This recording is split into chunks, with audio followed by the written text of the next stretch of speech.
ቆሜ ልመርቅሽ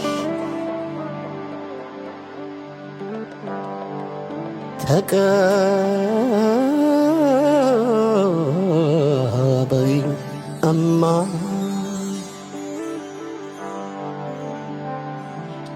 ሕይወትን መርቀሽ ሰተሽኝ እኔማ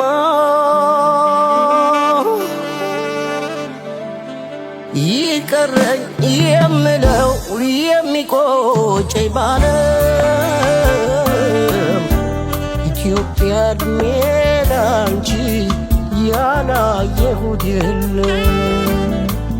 ሰላምና ጤና በያላችሁበት ይሁንላችሁ። የተወደዳችሁና የተከበራችሁ የኢትዮ ሌንስ ቻናል ፕሮግራም ተከታታዮች እንደምን አላችሁ?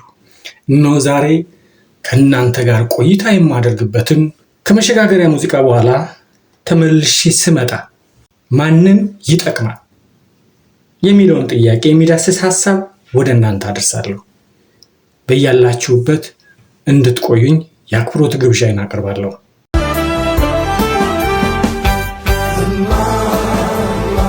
ሴራው ይክሸፍበት የመጣብሽ አድማ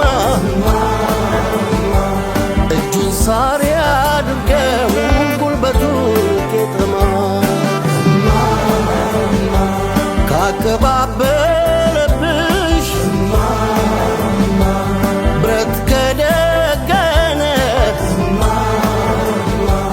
አምላክ ያግዝልሽ ላንቺ የወገነ።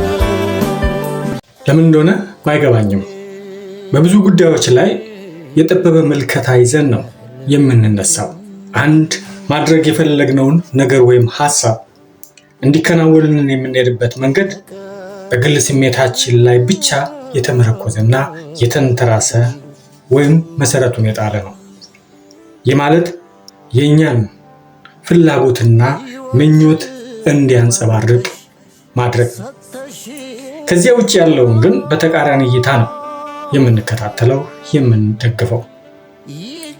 ተቀባይነት እንዳይኖረው የማድረግ አካሄድን በግልጽ የሚስተዋልብን።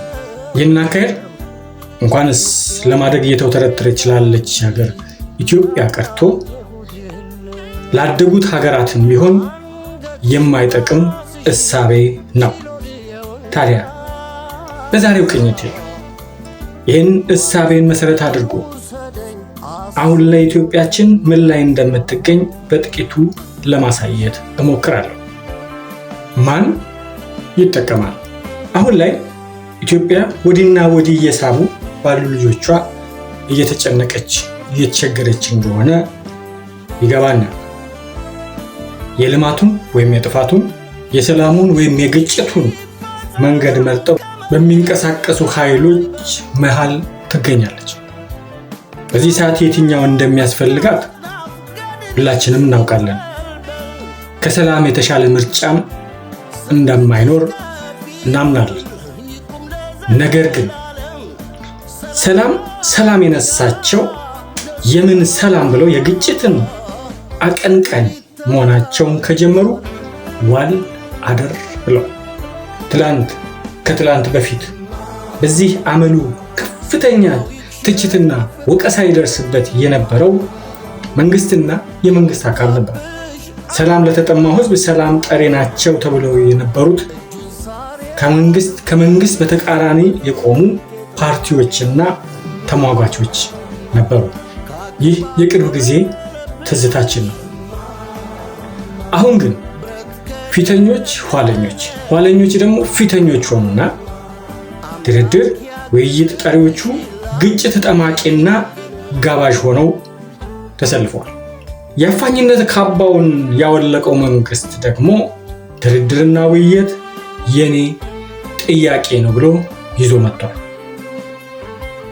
እንዲህ ያለ የማሊያ ልውውጥ እንደምን ባለ ሂደት ውስጥ እንደተከናወነ የኔም ጥያቄ ነው።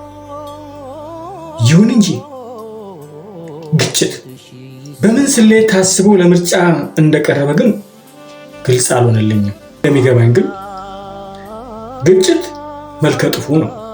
እውነት በሚመስሉ አንዳንድ ሆነው በተገኙ ምክንያቶች ላይ ተለባብሶ ተደባብሶ የሚቀር ግጭት ለማሳመር ተብሎ የሆነ ምክንያት ይኖረናል። እሱም ግን ማልበሻ ነው።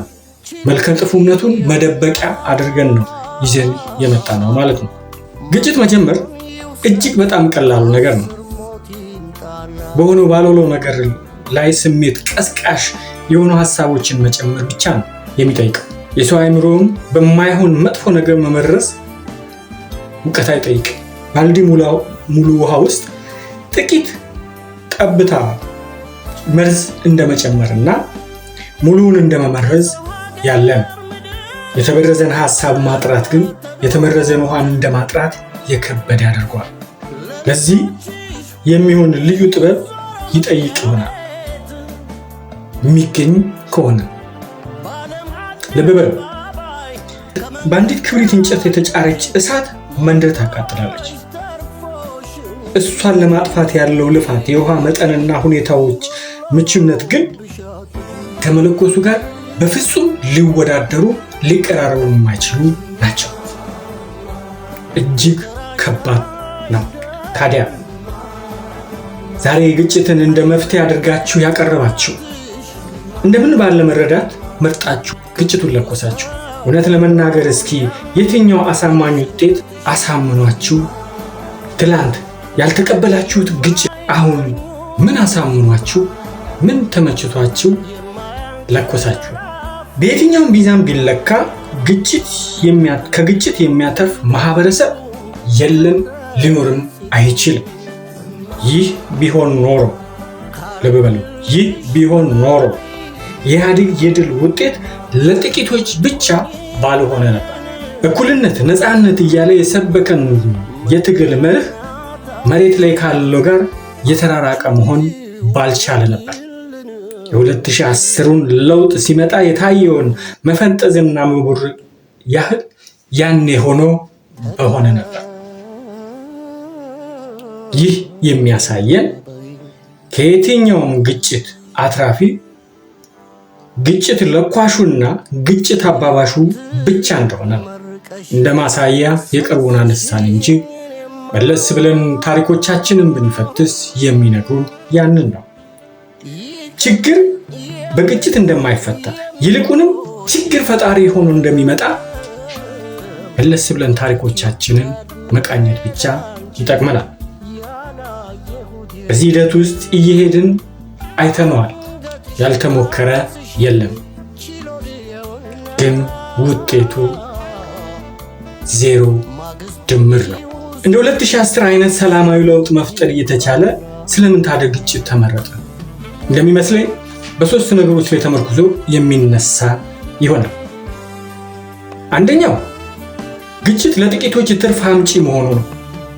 አሁን ሰዓት እጅግ አዋጭ የሆነላቸው ኃይሎች፣ ሰዎች፣ ግለሰቦች እና ተቋማቶች አሉ። እንዴት ለሚለው ምላሽ መቼም ህዝቡ ከዚህ ግጭት ያተረፈው ድህነት፣ ስደት እና ሞት እንደሆነ ያውቁታል። ስለዚህ በዚህ ስም እየነገዱ ያሉ ግን የነገ ትርፋቸውን በእነዚህ ህዝብ ስቃይ ላይ እያሰሉ ነው። በሞተው፣ በተሰደደው፣ በተፈናቀለው ህዝብ ስም እነሱ የሚያገኙት ጥቅም ስላለን። ሁለተኛው የሰላማዊ ውድድር መስፈርቱ የጠነከረባቸው መሆኑን ዙሩ ከሮባቸው ለውጥ ፈጣሪ ለመሆን የተለየ ጥበብ የሚጠይቅበት ጊዜ ላይ ደርሰናል። ለዚህ ደግሞ መንግስት መሆን የሚችል መሪ መሆን የሚችል ኃይል የሚፈልቀው በጥበብ ብቻ ነገሮችን መፍታት ሲችል እንደሆነ ተረድቷል። ስለዚህ ብቸኛው ዕድላቸው በኃይል ተመርኩዘው ወደ ስልጣን መምጣት ወይም ያንን እሳቤ ዳግም መቀልበስ ብቻ። ሰላማዊ ሽግግር የሚባል ነገር በኢትዮጵያ ላይ እንዳይታሰብ በማድረግ የነሱ የዙር ክረት ለማጥበብ ለማላላት የተፈለገ ነው ማለት ነው። ሶስተኛው ከባዕዳን ፍላጎት ጋር የተዛመደ እሳቤ አራማጅ በመሆናቸው ምንም ጥርጥር የለው ዛሬ የኢትዮጵያን እድገት የማይደግፉ ፍላጎት የሌላቸው ኢትዮጵያ ስትፈራርስ ማየት የሚፈልጉ ሀገራቶች አሉ። እነዚህ ኃይሎች ደግሞ ኢትዮጵያ ውስጥ ግጭት ፈጣሪ እንዲኖር ለዛ ግጭት ፈጣሪ ደግሞ ድጋፍ መስጠት እና ኢትዮጵያ እንድትተረማመስ ብቻ ማድረግ የሚፈልጉ ኃይሎች ስለሆኑ እነዚህ ሶስተኛው አካላቶች ከነዚህ ጋር በሐሳብ ተስማምተው በፍላጎት ተስማምተው በሂደቱን ተስማምተው የገቡ ናቸው። ስለሚሞተው ህዝብ፣ ስለሚፈናቀለው ህዝብ፣ ስለሚደርሰው ድህነት ጉዳያቸው አይደለም። እነሱ ቢዝነሳቸውን ብቻ ያምጣላቸው። እንደዚህ አይነት ግለሰቦች ስታዩቸው እጅግ በጣም ተቆርቋሪ ይመስላሉ። ለህዝብ የሚያስቡ ይመስላሉ የሚናገሩት። ነገር ግን ለባዕዳን ያዘነበለ ስሜት ነው ያላቸው። ለባዕዳን የሚገዛ ስሜትና ሞራል ነው ያላቸው። ለነሱ የሞተው ሞቶ የጠፋው ጠፍቶ የባዕዳን ፍላጎት ተሳክቶ የነሱ ህልማቸው እውን እንዲሆን ፍላጎታቸው እንዲሆን ማድረግ ነው። በጥቅሉ ሲታይ ኢትዮጵያ አሁን ላይ በእንዲህ ያለ ፈተና ውስጥ ትገኛለች። እየታዩ ያሉ ተስፋ ሰጪ የእድገት ጉዞቿ በተፈለገ ልክ እንዳይሄዱ እየጎተቱ ናቸው። ግጭት ለነዚህ ሰዎች አትራፊ ነው። በዚህም የተነሳ ነው እንግዲህ እዚህም እዛም ግጭቶች የሚስተዋሉት። ስለዚህ ማን ይጠቀማል የሚለው ጥያቄ ምላሽ የሚያገኘው ግጭት ጠማቂዎችና ግጭት አባባሾች ብቻ ናቸው የሚለውን ስናይ ለኔ እንደዛ ነው። የዚህ ግጭት ተጠቃሚው ግጭት ጠንሳሾና ግጭት አባባሾች ናቸው። እናንተስ ምን ትላላችሁ? ሐሳባችሁን አጋሩ። በተረፈ ለዛሬ ያልኩት ሐሳብ ይሄን ይመስላል። በሚቀጥለው በሌላ ፕሮግራም ተመልሼ እስክመጣ በያላችሁበት ሰላማችሁ ይብዛላችሁ። ሰላም ቆዩ። ሰናይ ጊዜ ለእናንተ ተመኘው። ቻው።